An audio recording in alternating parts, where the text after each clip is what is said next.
life. And just have inspiration is really everywhere, When I write a song, I like to start on the bass. I like starting on the bass the best because I'm a huge fan of melodic bass lines. Even though that doesn't, I don't know. But either way, then I transcribe it over to guitar, and figure that stuff out from there. Go back, redo a bass line, stuff like that. And then, apply lyrics and then go on from there. That's my process, sort of, for me. With the whole band though, I like to just, when we're writing as a whole, I say, okay, here's what I kind of want the song to be about. But what do you guys want to do to spice it up?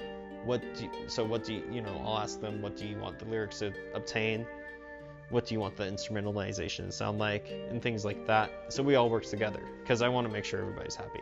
For this last album, we had all of the drums recorded in one day. That was kind of our base of like the entire album, and then I would get demos of rhythm guitar and vocals. That way everybody could record remotely, because I was up in Flagstaff at the time.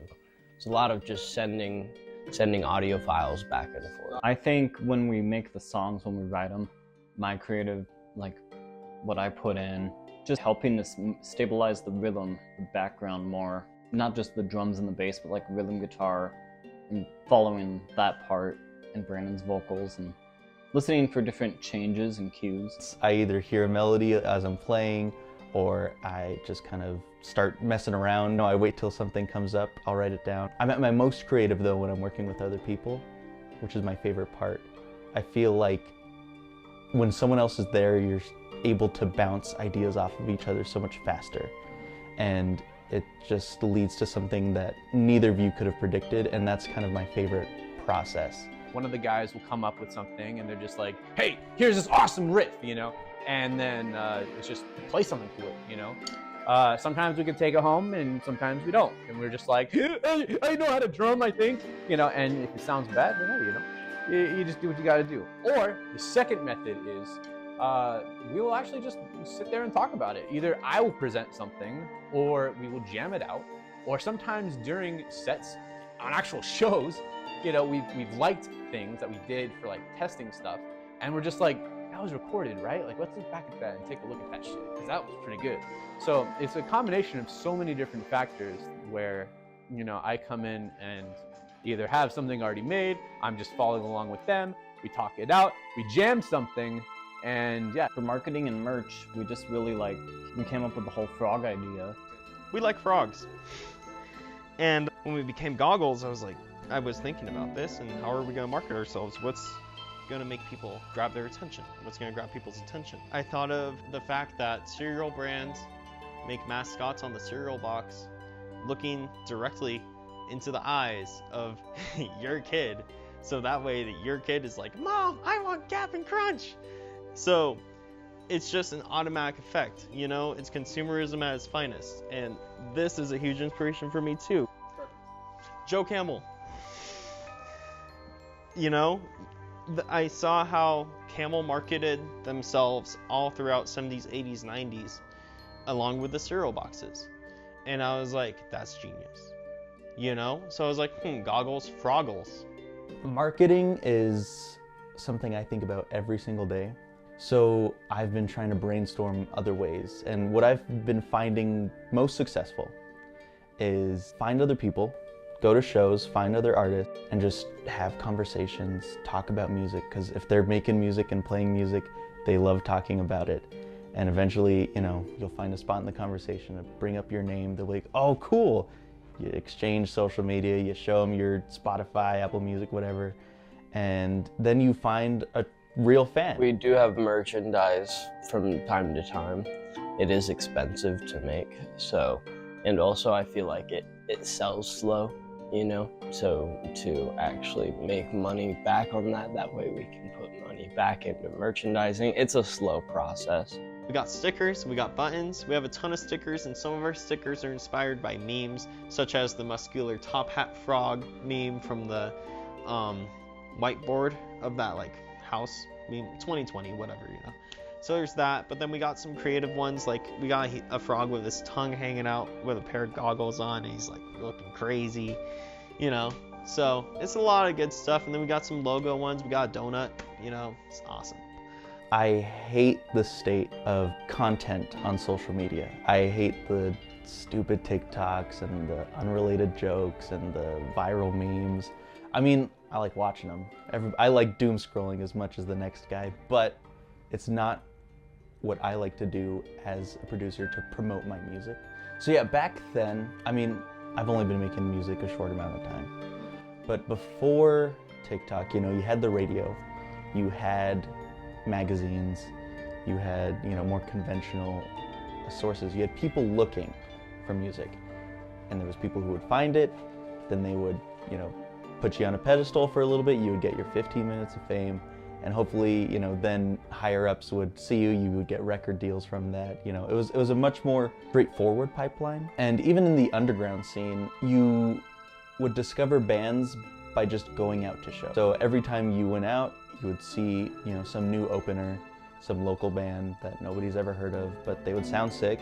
They would have a sticker or a matchbook or a lighter, and you would buy it, and that's how you gained your fans, you know? But nowadays, I feel like there's less bands performing, and there are more bands making TikToks and YouTube videos and little things like that, which are cute. They're cool, they serve their purpose, but it takes away from the music. Now they're just glorified content creators and influencers when their hearts lie in the music. And it leaves a sour taste in my mouth, and I hate feeling like I have to contribute to that. Yeah, I mean, I feel like to actually make it, you have to be good at it all. You know, you have to have a group that is interested, because Orcadia is going to be getting better at like short form media and their visuals, but it's hard though. Yeah, it's hard. It's possible. It's definitely possible. That's what you have to do to, you know, you have to be a multimedia artist to make it in today's world. And in my opinion, Jack Stauber's a really great example of that. Back then, it was a lot harder to be able to get your foot in that door, to actually get it even on the table to be played on the radio. You usually had to know people, have somebody in the family, or just be at the right place at the right time. And that, you know, like a scene in Back to the Future, you know, like when he's doing the guitar solo on stage, trying to get his parents back together. Hey, you were looking for that new hot thing. Listen to this, you know, literally, you know, like you gotta be there. It's a lot of give and take. There's a lot of easier parts and a lot of worse parts. It's easier to get your stuff out, but it can be challenging because back then when you had stuff on the radio, it was more easily accessible to the mainstream audience. From what I've heard, like tips from people who either like look for artists and stuff, they say the first thing they look at is your follower count, which is so sad. It is so sad. But I mean, I get it. It serves the same purpose as like standardized testing, where you need some kind of number to see how popular someone is, but it's just such a narrow metric. I see all the positives to it, you know? We're now able to connect to many different countries on random places on Spotify that, you know, don't even know us, you know, who are these people, right? So it's interesting that it does kind of help get us around more to more people. One common struggle that we all have is schedules. Just getting together to practice and whatnot, is it always feels like, hey, I can do this night, I can do this night, I can do this night. And then one person's like, I can't do it that night. And it's just like, all right. So it can be rough. We have dead periods, you know, and things like that. And then there's also the vulnerability of things, you know? You have to, when you make music, when you make any art, you're putting a piece of yourself out there, especially if it's an emotional piece. And sometimes that could be embarrassing, or it could be something that you don't want to necessarily have public.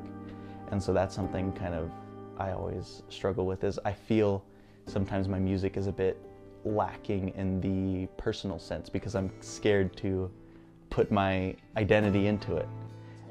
And that's entirely a confidence thing, you know, that just kind of comes with comfortability and openness. And that's just a thing, you know, everybody struggles with, I feel, besides scheduling and work. Orcadia rarely practices just because we're very widespread Like if we have a big gig, we'll try to get together like once before it, but it's lucky if we can get together once before it. Sacrifice is time. When you do music, especially if you have to provide for yourself and do music at the same time, you don't have as much time to go out and have fun. You know, you can't go out to the clubs.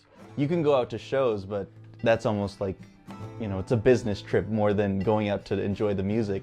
You're going out there with, you know, a goal in mind. And so you sacrifice a lot of your time, especially for, you know, significant others, for your friends. It's almost as if they're not part of your process, they're not part of your life, which is unfortunate, you know, because I have a lot of people who don't do anything with music, and I love them to death.